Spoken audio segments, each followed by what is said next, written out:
नमस्कार साथियों, मैं अनीता श्रीवास्तव आपका हार्दिक अभिनंदन करती हूँ।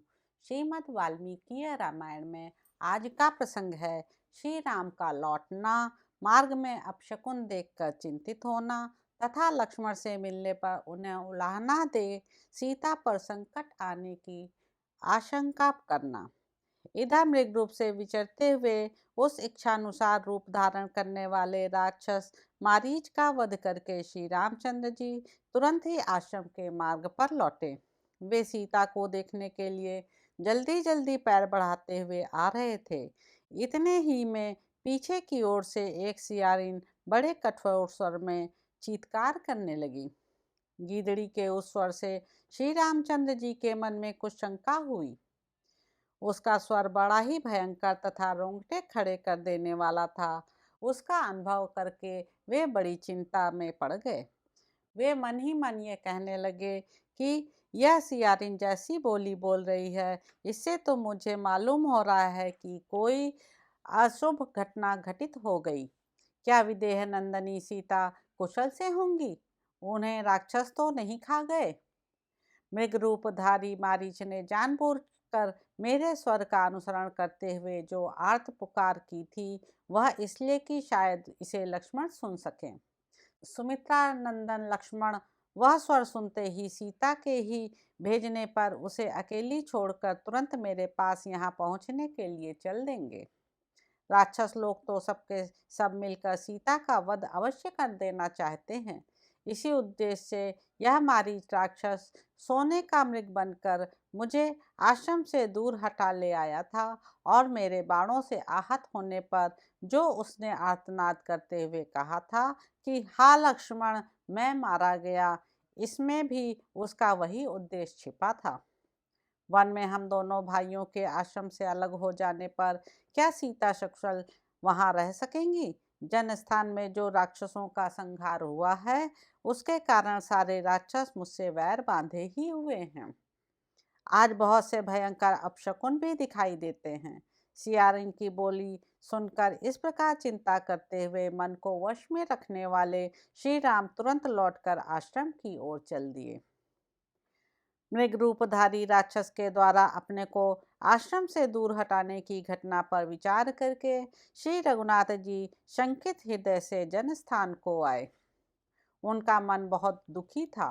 वे दीन हो रहे थे। उसी अवस्था में वन के मृग और पक्षी उन्हें बाएं रखते हुए वहां आए और भयंकर स्वर में अपनी बोली बोलने लगे। उन महाभयंकर अपशकुनों को देखकर श्री रामचंद्र जी तुरंत ही बड़े वेग से अपने आश्रम की ओर लौटे। इतने ही में उन्हें लक्ष्मण आते दिखाई दिए। उनकी कांति फीकी पड़ गई थी। थोड़ी ही देर में निकट आकर लक्ष्मण श्री रामचंद्र जी से मिले।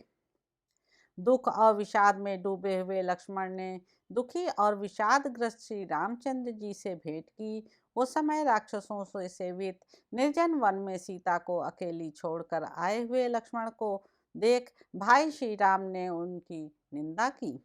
लक्ष्मण का बायां हाथ पकड़कर रघुनंदन आर्त से हो गए और पहले कठोर तथा अंत में मधुर वाणी द्वारा इस प्रकार बोले।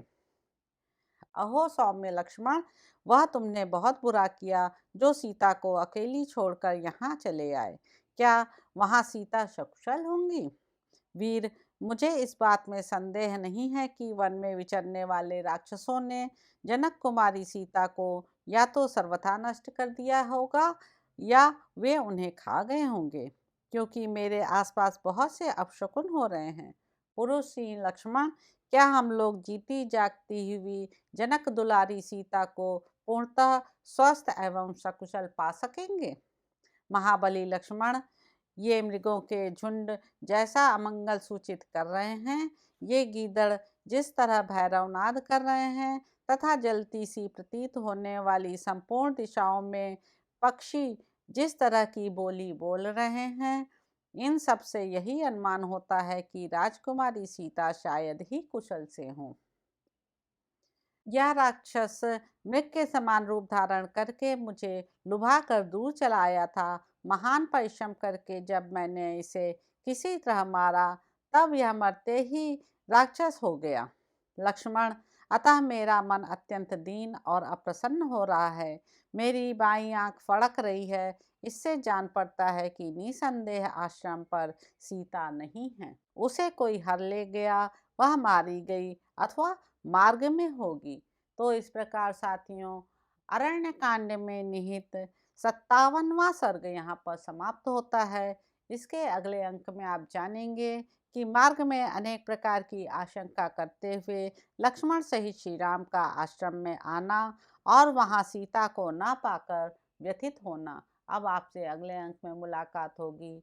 मेरे YouTube चैनल संवाद विद अनीता को लाइक करें, शेयर करें, सब्सक्राइब करें। धन्यवाद साथियों।